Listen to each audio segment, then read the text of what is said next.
So I'm Scott Loveridge with Michigan State University, and I'm hosting this webinar today. I'm introducing Tim Bartik. Timothy Bartik is a senior economist with the W.E. Upjohn Institute for Employment Research, which is a nationally renowned economics think tank focused on labor, workforce, and local development issues. Dr. Bartik is a prolific author on local development, and he's got really two main themes to his work. One is the effect of these promise scholarships that many communities are developing in terms of their impact on the community. And the other one is economic development incentives. And his 1991 book on the latter topic, which is titled Who Benefits from State and Local Economic Development Policies, is very widely cited. I think it's been cited about 2,500 times. And it's used not just for its conclusions, but also for some of its innovative analytical approaches. So when I heard about Tim's new book, it seemed like a great opportunity for an NCRCRD webinar. And I'm very pleased that Tim has accepted the invitation to present today. Welcome, Tim. The floor is yours. Well, thank you for inviting me, Scott, and thank you to everyone who is spending some of your very valuable time listening to this. So what I'm going to do today is talk about economic development incentives, and it's based on a book that was just released on October 15th. And you can download a PDF of the book for free from the Upjohn Institute website. The paperback will cost you a little money, but the PDF is free and you can download that. Perhaps at the outset I should say a little bit about what I'm talking about, just to make sure we're all talking about the same thing. By economic development incentives, I mean either tax breaks to firms, to businesses, or cash grants or other cash assistance to firms, or customized services that go to individual businesses that are designed to increase job creation in either a state or some type of local labor market. The book, let me go to the next slide. What I'm going to do, the book goes through a number of topics. It's aimed at a broad audience. I've tried to write it in English as opposed to jargon. And in the book, I describe some trends and facts about incentives. I try to deal with, I think there are a lot of myths about incentives when they're discussed, and I try to replace that with facts and cite empirical evidence for those facts. I describe ways of reforming incentives and what alternatives we had to incentives. I have a whole chapter on evaluating incentives. And then I talk about what I recommend that state and local areas do about incentives and what I recommend that the federal government do about incentives. Now, in this webinar today, I'm going to skip over, I'm not going to discuss in my presentation evaluation methods. I'd be happy to talk about that in question and answer if people want. And I'm not going to discuss what the federal government should do to regulate incentives. But again, we can talk about that when we get to the question and answers if people want to discuss that. So, going to trends in incentives, and it's interesting, the polls said that some people felt incentives were decreasing in the last 5 years, and some people thought they were about the same. At least one person thought they were increasing. So there seem to be varied trends, at least among the audience. And then it seems like the attitudes are also very mixed. So one of the reasons for the concern about incentives is that from 1990 to the present, incentives tripled. However, it should be noted that most of that occurred in the period from 1990 to 2001. And since from 2001 to 2015, incentives, the average incentive offer that state and local governments were providing stayed about the same. And that conceals wide variations across states. Some states, like my own state of Michigan and New York State, cut back on incentives. They're still high incentive states, but they cut back somewhat. And other states like Wisconsin and Tennessee expanded incentives. And I think that reflected, different politics in these different states. There seemed to actually be in that period some convergence in incentives across states compared to what it had been. Now, part of the concern is that recently there have been some very large incentive offers. Foxconn was offered an amount in Wisconsin that per job or as a percentage of value added or output or a percentage of wages was roughly 10 times the average incentive offer in the U.S. The average incentive in the U.S. is about 3% of wages. Foxconn was about 30% of wages.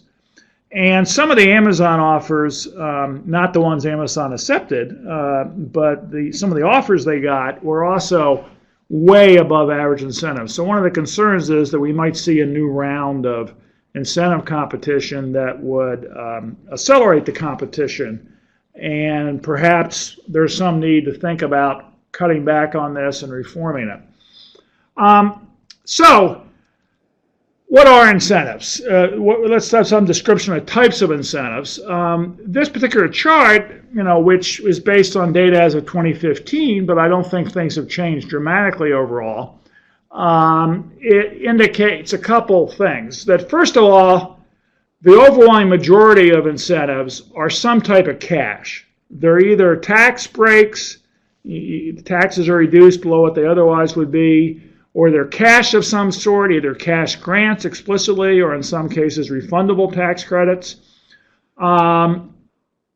Relatively, only 3 billion out of 50 billion are actually services of some sort, like customized training or small business development services or manufacturing extension services. 47 out of 50 billion are cash in some form. Most of them are at the state level, although property tax abatements are very important at the local level. And one of the biggest categories of incentives that's really taken off in the last 30 years are job creation credits, which are frequently done through simply allowing companies to keep their workers' personal income tax withholding to the state for some period of time, say 10 years or 15 years. And that can amount to a very, very hefty incentive. Now, some characteristics about incentives that I want to emphasize. One is that when we look at the pattern of incentives across states and local areas in the U.S., we don't see that they're correlated much with whether or not the state or local area is economically distressed. So this particular chart looks at the average incentives for a state, and it compares that with the state's employment to population ratio for so-called prime age workers, that is, workers between the ages of 25 and 54. And what you can see there is there really isn't much of a relationship. There's a lot of variation in incentives across states.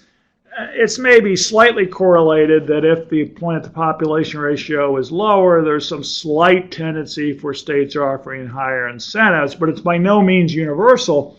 And you can see this even with nearby states. So, for example, there are a couple circles there that one shows Illinois and Indiana. Illinois is very close to the national average in incentives. Indiana is about twice Illinois, and yet their labor markets are not dramatically different.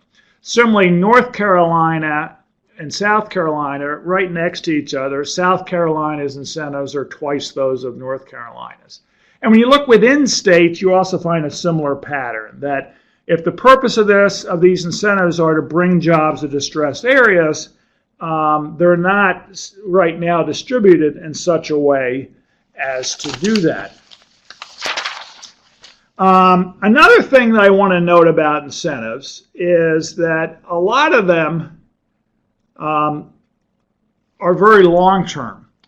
So this shows the time pattern of typical state and local incentives as of different years after the newer expanded facility that's being incented opens up.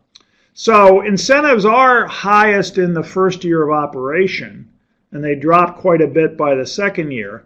But then they continue at a pretty high level for at least 10 years. And then they drop off after that, although, again, the pattern varies across different states. So pretty much incentives last for a long time.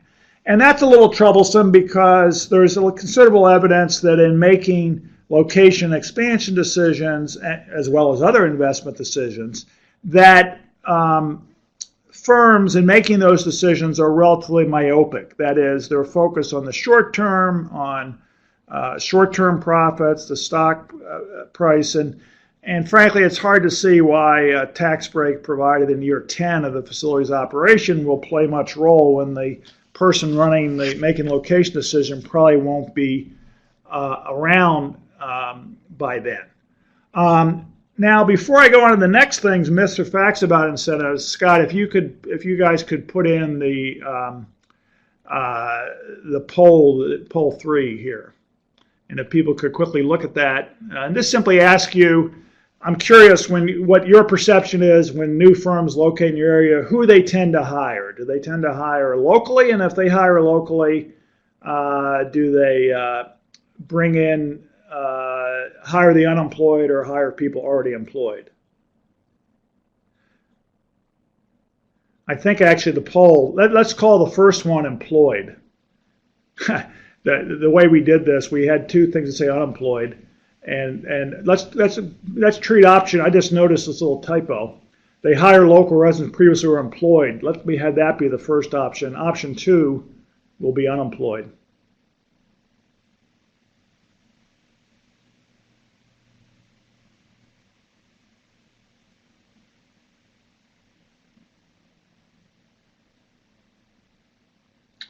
So.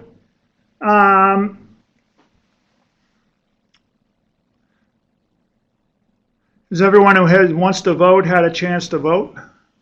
So basically, Scott, do you want to broadcast the results, see what they say? Okay, it's broadcast.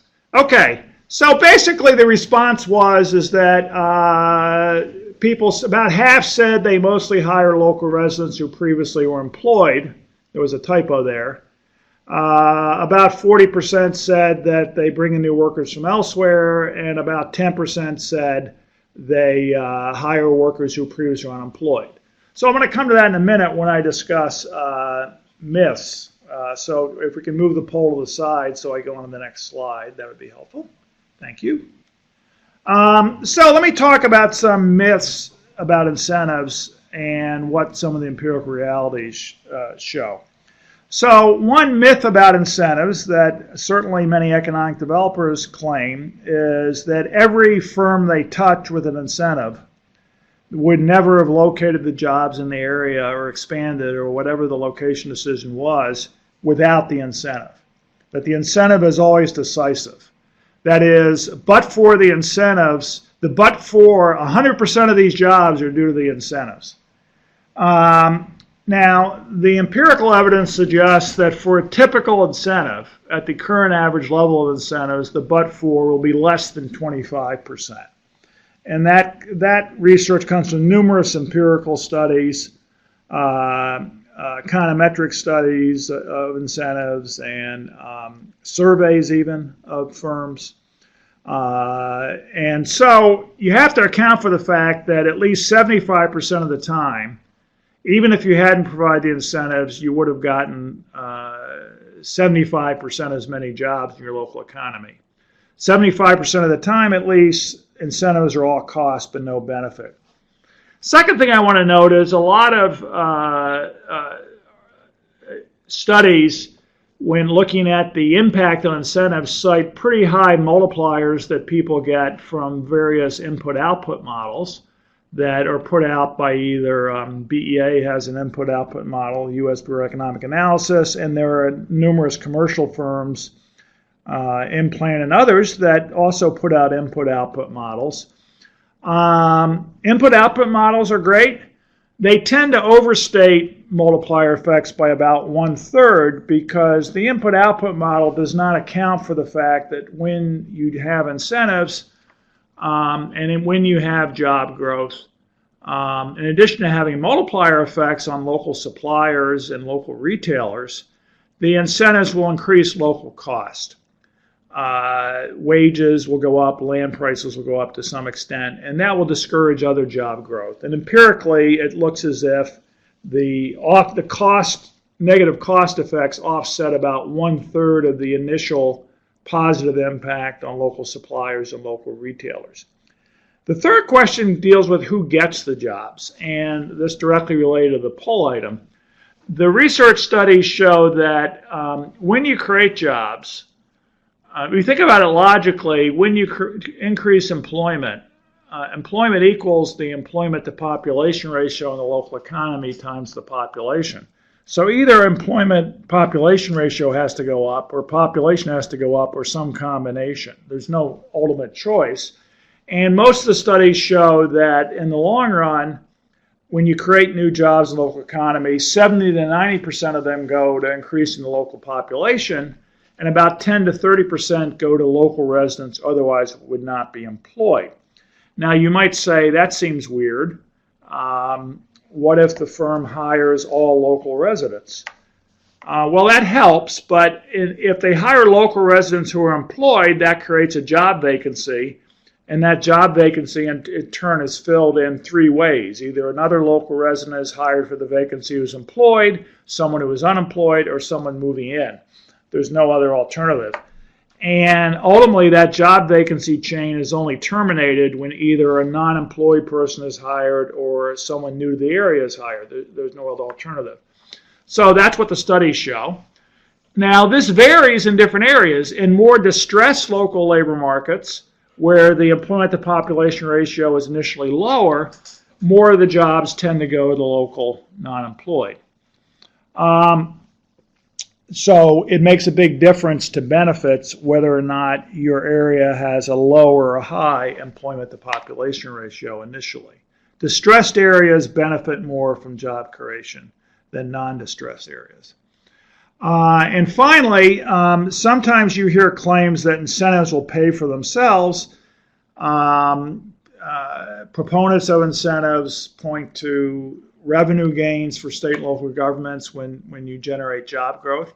And revenue gains do occur if the incentives generate job growth. However, they're not enough for the incentives to pay for themselves for two reasons. One, I already mentioned that in 75% of the time, the same jobs would have occurred anyway. So in that case, incentives are all cost, and the revenue gain would have occurred anyway. The other thing is that even when incentives do generate new jobs, as mentioned, it attracts a lot of new people. 79% of the job go to immigrants. New people expect to get public services. State and local governments need to pay for those public services. I guess you could refuse to pay for them and just simply allow local roads to become more congested, class size in local schools to go up. But in that case, that's just another form of cost. It costs you money one way or the other. So incentives in general do not pay for themselves. Now, if you want to improve incentives and reform them, there are a variety of ways of doing that. This is a table from the book. I'm not going to mention everything in the table except to mention that in the book I do a simulation model of the benefit-cost ratio of incentives, where the benefits are how much does the earnings per capita go up of local residents due to the incentives. And the baseline incentive has a benefit-cost ratio of 1.52. That benefits exceed costs by about 52%.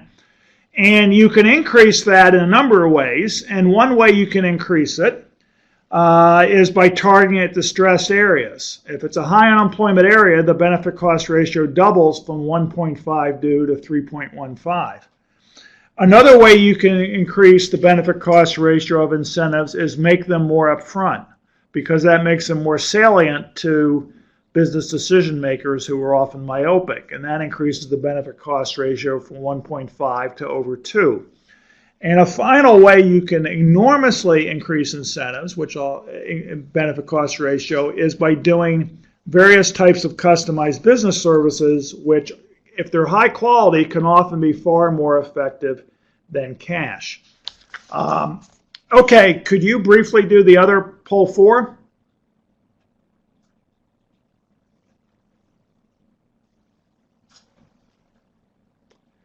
Okay, poll 4 asks you the question, what's the main barrier to job creation in your local economy? Is it problems with infrastructure, low demand, job skills, wages, high taxes, other factors?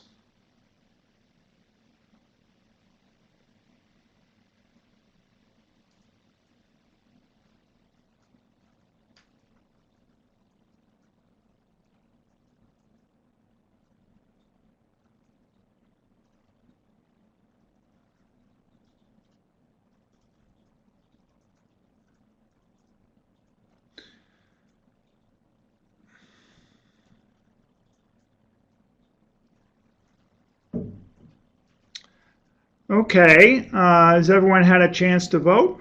Who wants to vote?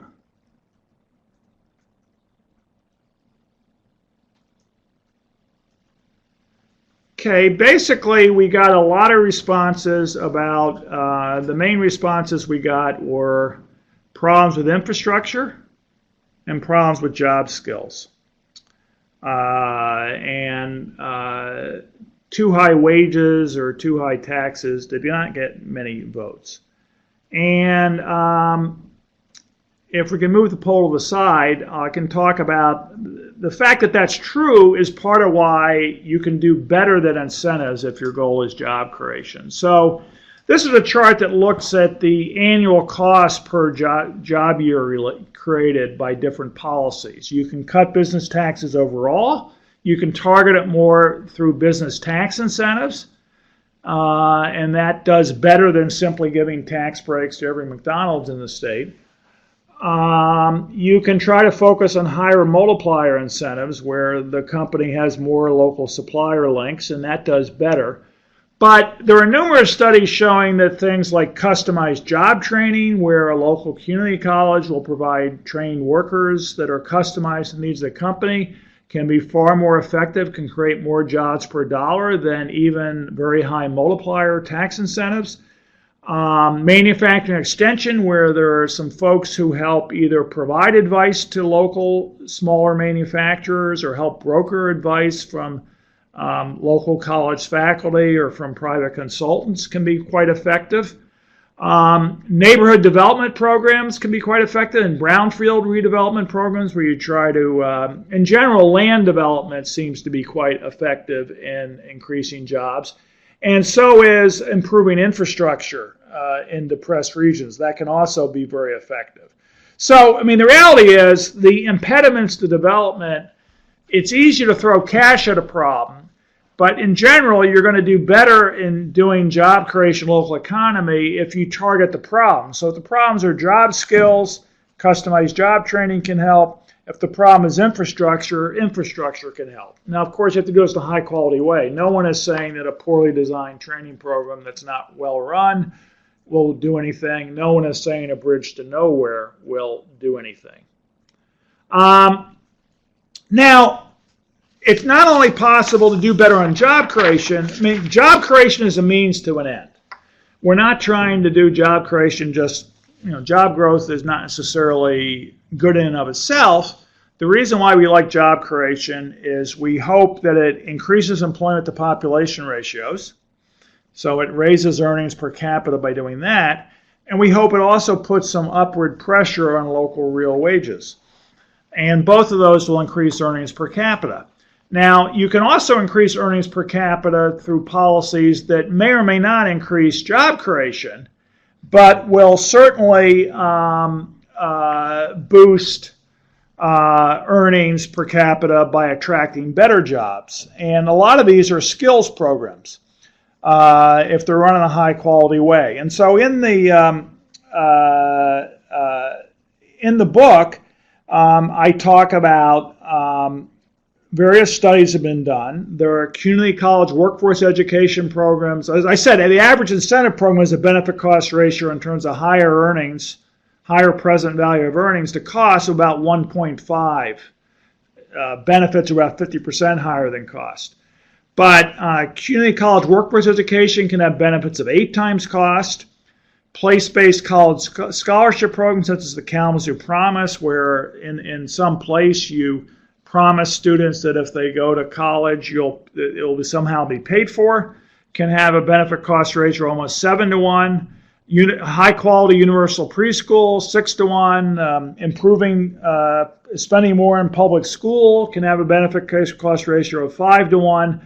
And providing child care during early childhood, if it's high quality, can have a benefit cost ratio of 3-to-1. So there are a lot of skills development programs that are more effective in boosting local per capita earnings than incentives. It doesn't mean incentives shouldn't be used. It does mean that if we want to really deal with the problem of low earnings, we need to do something other than simply throw cash at the problem. So what does this mean for an ideal state incentive policy? So in general, what we're currently doing is not very well targeted. I think we should be targeting more of the money at distressed counties, which includes many rural counties, and also at high-tech counties, which may not include as many rural counties, but potentially there are higher multipliers in high-tech centers. We currently are devoting, as I mentioned, about $50 billion in annual cost to this. I would cut it in half from what we currently have. We currently are spending most of that money on tax incentives. I would spend a lot more money on customized services to small and medium-sized businesses, such as customized job training, manufacturing extensions, small business development, business incubators. Property tax abatements. If you're trying to help distressed counties, why the counties should be doing a lot of property tax abatements is beyond me. The state should be paying for it. Long-term incentives. I would cut the term of incentives to no more than 3 years.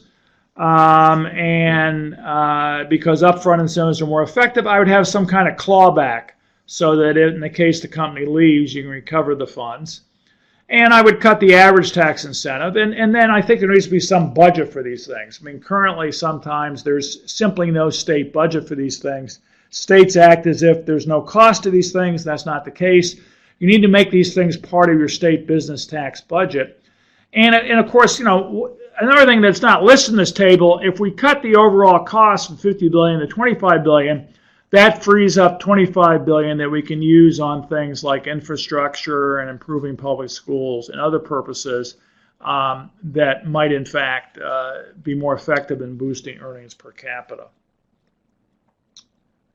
So let me stop there. As I said, the book goes into a lot more, but I want to give time for interaction. And we're going to have one more poll, if we can bring that over, which simply asks you, as a rule of thumb, what's the maximum one-time incentive that should be offered per job created? So you can type in any answer you want to, from $1 to, I guess, $1 billion.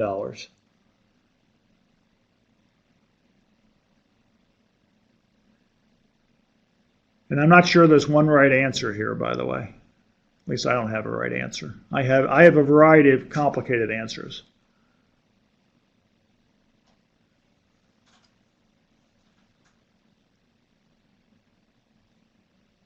I'm curious what the answers are, although I guess that gives it away what people.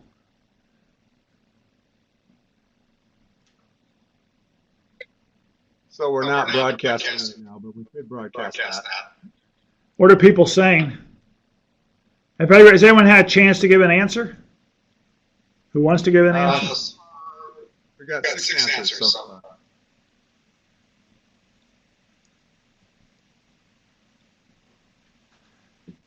Let's see, I can see 3 of them. It says 10,000, 10,000, 10,000. Remarkable anonymity, 7. What else are they saying, Scott? I can't really see the other one. Yeah, no more than 25% of the average cost of the job created, a small proportion of the take-home wages of that job. Depends on the area. 0. So we have someone opposed to these things on principle.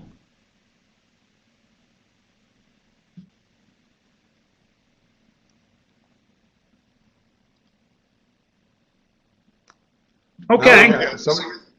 15,000. 15,000.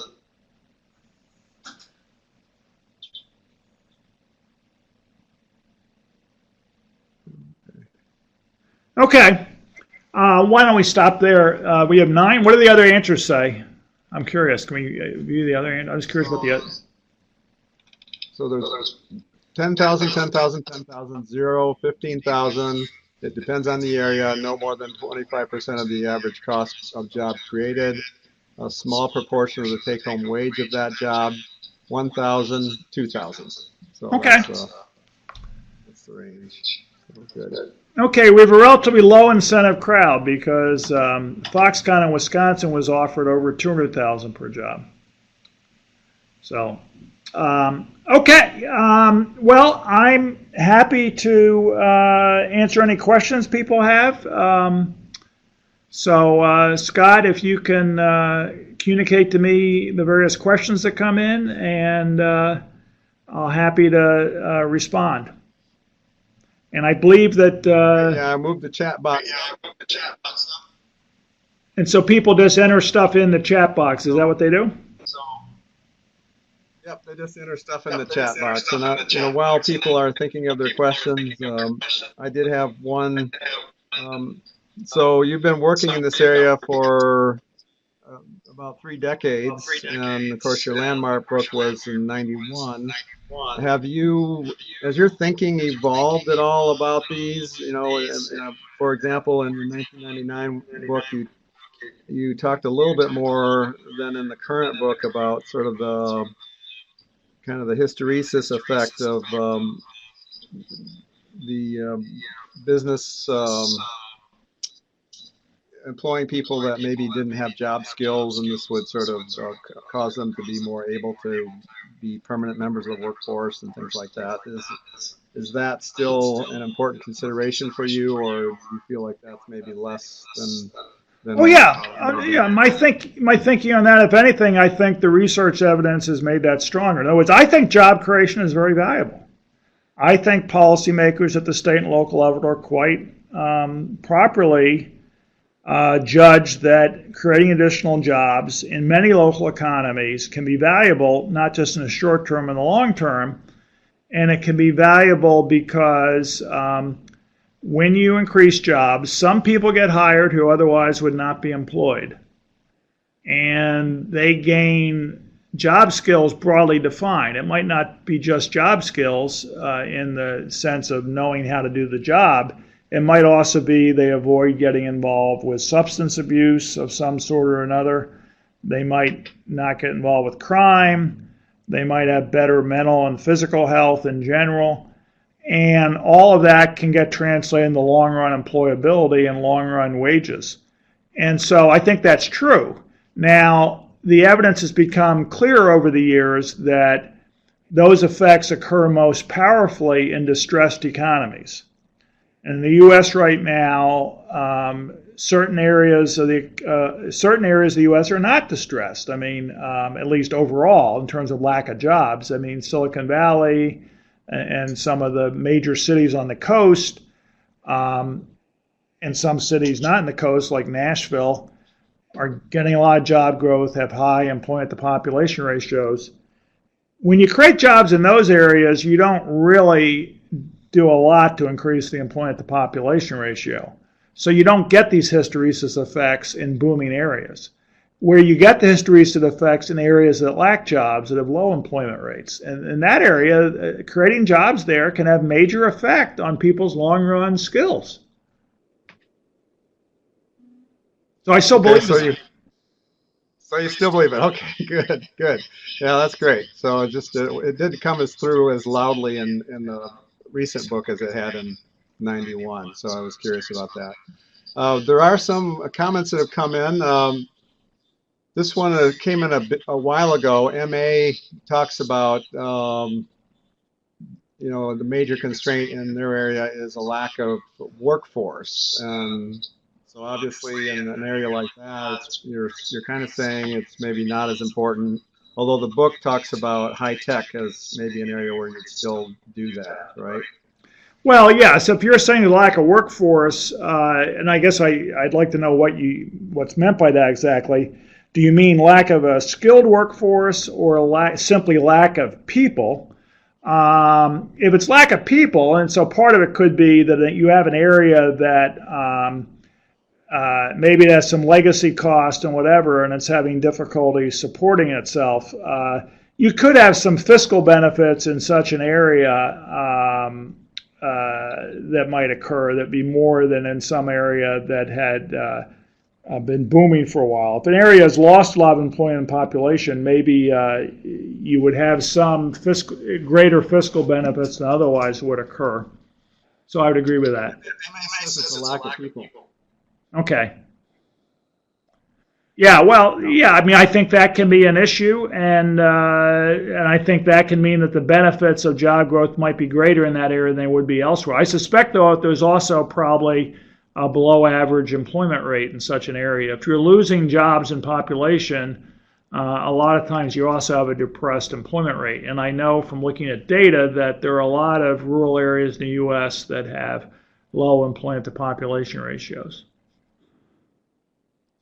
So Steve Groner is asking, are you suggesting factual rebuttal to the general economic development fear of someone else will offer it as the rationale that is commonly used? Well, yeah, but the question is, it's like the dog chasing after the car. What if you catch it? You have to, what I'm suggesting is, even from a state perspective or a local perspective, in many cases, the incentives that are being offered are excessive in cost relative to the benefit. So if you're offering a very high incentive, you have a lot of cost. If a lot of those jobs were going to create anyway, then there's cost and no benefit. And if say your employment rate's already pretty high, you're not going to get a lot of benefits for the local non-employed because they're simply not there. And so in such an area, it's understandable why you might want to, from a self-interest standpoint, cut back on incentives. So, one example, recently a new mayor was elected in Nashville, Tennessee, and Nashville's boomed, and the new mayor campaigned on a platform of, we need to cut back on these incentives because job growth is kind of too great. It's putting too much stress on infrastructure and is creating lots of problems. So I think that's entirely appropriate. From a self-interest standpoint, you might want to cut back on incentives. So I basically think that even without federal regulation, if state and local governments were simply trying to maximize the interests of their residents, they would cut back on incentives some, and they would focus them more in distressed areas, and they would use more customized business services and less handing out cash. Okay. John Mann is asking, what, in terms of incentives, can you talk about the size of firms and specific industries? I guess in terms of targeting, where would you target your incentives? Well, in the book, high tech. Well, I think it's actually an interesting question, like what evidence we have on targeting. There is some evidence that high-tech firms in a high-tech cluster, that the multiplier is significantly higher than for non-high-tech firms, or for that matter, than high-tech firms that are not in a high-tech cluster. And the empirical evidence suggests you don't have to be Silicon Valley, but you have to be somewhat above average in your high-tech share. And so we are talking about probably,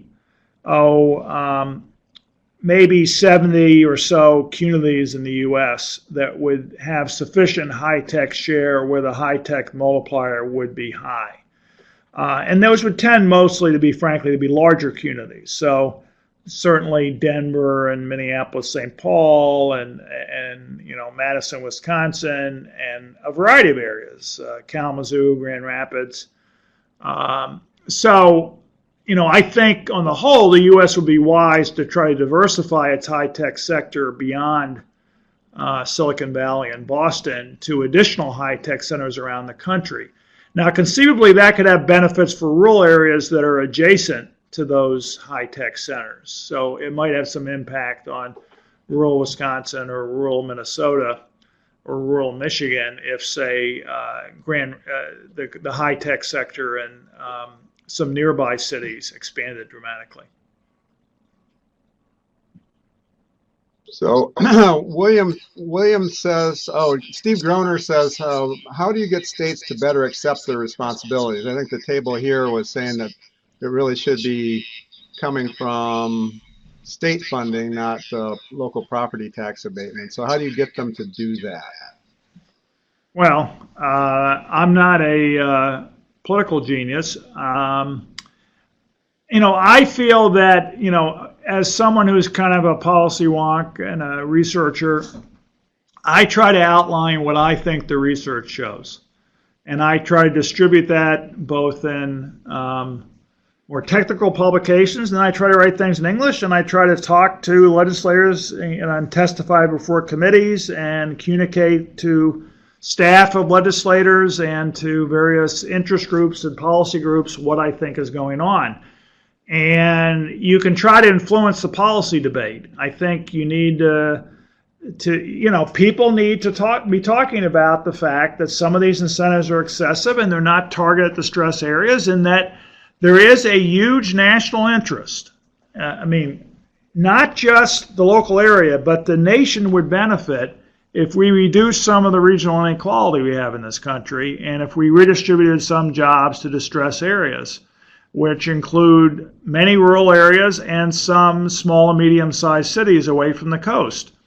And we need to have a state debate and a national debate about how we do that. So all I can say is I'm trying to influence the debate as best I can. I don't know how to form a political action group to dramatically change things. Yeah, probably not your role, but I think the book is a good tool for people that care about these things. So William, I think, is asking if you're kind of, again, responding to this table of 100% state funding. So you're basically saying local level, smaller local levels are not recommended. Is it because they don't work, or they just? Well, if you have a distressed area, why are you having it play a major role in financing programs to increase job creation in that area? You're trying to boost job creation, right? In that local economy. You're doing it because that local area is economically distressed. The more money you're taking out of the local economy by forcing them to finance the incentives. I would say, okay, you want to give a company a tax break on its property taxes. Okay, we'll do that for a 3 or 5 year period. But why not have the state provide the funds for that? Then the local government still can provide services, and there's not a problem in undermining financing for public schools or for infrastructure or various other local purposes. So, if you're trying to enhance the local economy because it's economic distress, let's be consistent in what we're doing. So it's more of an equity argument. Well, equity and also efficiency. If you're trying to boost job creation in a distressed area, why do you want to take resources away from the local area? But what you're doing if you're asking them to pay a major part of, maybe if you want to have some cost sharing on a minor scale, you could do that, I guess. You could say, but maybe it should vary with the distress of the area. Again, I would try to target more of the incentives on distressed areas, and I would finance them more by the state level, because if they're a distressed area, by definition, they don't necessarily have the tax base. They may be having problems with their tax base already in terms of providing public services. Why are you trying to make it worse? We want to enhance the area. So it's not just an equity thing, Scott. I would say it's also an efficiency in achieving the goal, which is boosting job creation in a distressed local economy.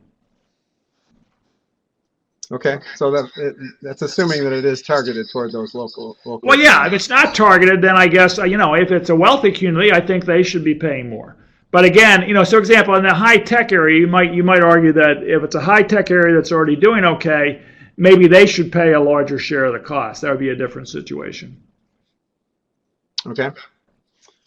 So then Gabe Z says, do you think do you think job creation is still a useful and accurate technology? So terminology, should something else be substituted, such as minimum necessary positions filled? Well, I'm not quite sure what that question means, to be honest with you. Instead of counting, okay, we created X number of jobs. What if it's just a threshold that the company has to meet? Well, so you're not requiring the company to create jobs, or you're requiring them to more hire locally, or what? I'm a little. So I'm not quite sure what the. I mean, I guess. In general, I think job creation is valuable. I think it's more valuable if you can design it in a way so that the company is hiring locally. That happens to some extent automatically in distressed areas. You hire the local non-employee because they're more available. It can also happen if you have well-run local workforce programs or local community college programs that hopefully do a good job of linking unemployed or underemployed workers in the local economy with available jobs. I'm not sure that's responding to the question, though. Well, he's typing, so maybe it'll. So the second question there was, what about clawbacks? Are those becoming more common to put in? You know, I would like to know whether that's true or not. I do think people talk about clawbacks, the difficulties in telling how enforceable they are and how much they're enforced. Now, the most interesting kind of clawback I've seen recently that I think other states should look at is what Virginia does. The Virginia's offer to Amazon was really interesting. You can read it online, various places. Virginia offered about $20,000 per job to Amazon. Much more, I mean, many states offered 10 times as much per job to Amazon. And the Virginia offer, the way they do incentives is they make a one-time payment of $20,000 per job, but they delay it for 4 years. So what they say is you created the job, you get $20,000, and we kind of put that in a separate account. And then we see over the next 4 years whether that job is still around in 4 years. Right? And if it's not around, you don't get anything. So it alleviates the problem you sometimes have in clawbacks is states are reluctant sometimes to, say, go to court or do legal proceedings to actually recover cash they've paid to a company. And of course, if the company has gone bankrupt, then that may be exceedingly difficult. So the Virginia approach makes sure that the jobs are maintained for at least 4 years through delaying the payment. So it's essentially the maximum of the jobs initially created. It's the minimum of the jobs initially created or the jobs are still around in 4 years times $20,000 per job. So I think that's an interesting approach that would in some sense result in a much easier to enforce type of clawback. Well, you bring up the Amazon decision, and it kind of reinforces in my mind a point you made that a lot of these decisions are unrelated to the incentives. Before when I saw the list of the 50 or so for places that were still contenders at I don't know, phase 2 or something like that, and I saw that Northern Virginia was in there, and I predicted that would be the winning place because the owner has a home there, and that's often what you see is if the owner's got a second home in the place that's being considered, that tends to win the day. And I was a little surprised when New York or Brooklyn came up, but it turns out that Steve Bezos has a house in Manhattan as well. So, but. Anyway, well, the other interesting thing about the Amazon thing is that Amazon turned down incentive offers far greater than Virginia or even New York offered. So Virginia offered in cash tax breaks around $800 million for Amazon. Maryland, which would have been the same metro area, it would have been the Maryland right outside of D.C., offered $7 billion. 9 times as much. And they could have accessed the same labor pool pretty much, locating in Maryland as they could in Northern Virginia, yet they chose Northern Virginia. In the case of New York offered, depending on which account you believe, between $3 billion and $4 billion. But Newark offered like $7 billion. Again, you would have been pretty much in the same local labor market. You could have accessed the same labor pool. So it's pretty obvious from Amazon's case that it wasn't totally the amount of incentives driving the decision. Yeah, well, I still contend it was Jeff Bezos' house. It could very well be, because it could be, or it could be other aspects of it. I mean, Virginia, rather than offering just cash, and this kind of fits into the thing, they offered $700 million in cash, but then they offered some other incentives that were about the same amount that were not cash, but they located a new campus of Virginia Tech in Northern Virginia. They agreed they would upgrade the metro stop and upgrade the highways in the area, and they would also improve computer science offerings at colleges in Virginia. So, and those kind of services may have helped influence Amazon as well. And then, in addition, it makes it more likely that Virginia residents might get some of the jobs. Sure. So Gabe Z clarified a little bit. It says job creation seems to be used as a marketing tool to get incentives, but the subsequent number of jobs are often much lower and pay less. It seems like it would be more useful to start off looking at the bare minimum number of positions the company needs to hire versus a pie-in-the-sky number. Oh, well, I don't think you should pay incentives until the jobs are actually created, and until and if you pay them, you should have standards for what wages are being paid and that kind of thing. And I think also, as I said, I think more incentives should be less cash. If you do customized job training with the company, that reduces the firm's cost of training, and it also allows greater likelihood that local residents will fill the jobs, particularly unemployed or underemployed local residents, because if the local community college is doing a good job of the local workforce system, that should result in greater opportunities for people who are perhaps more economically disadvantaged. All right, great. Well, I'm not seeing anybody else typing, and so we're coming to the end of our hour. I really appreciate the talk, and we need to get the book link up there. I don't know if that's working or not, but if people click on that, does it? Okay, so if you click on that, book details words there, it'll take your browser straight to the PDF link to the book, and you can download the book for free today, which is an amazing offer from the Upjohn Institute and Dr. Bartik.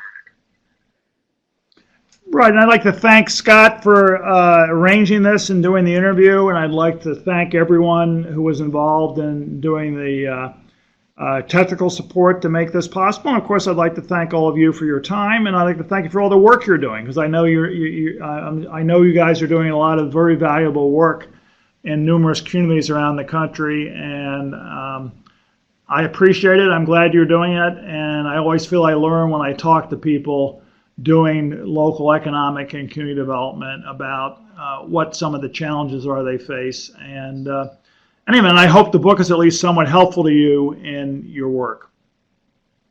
Well, yeah, I think a lot of people will enjoy this, and I'm sure people will be referring back to the recording as well. And we do have the webinar evaluation up, so if people could fill that out before you leave us, we would appreciate it. Okay, thanks everybody. Thank you.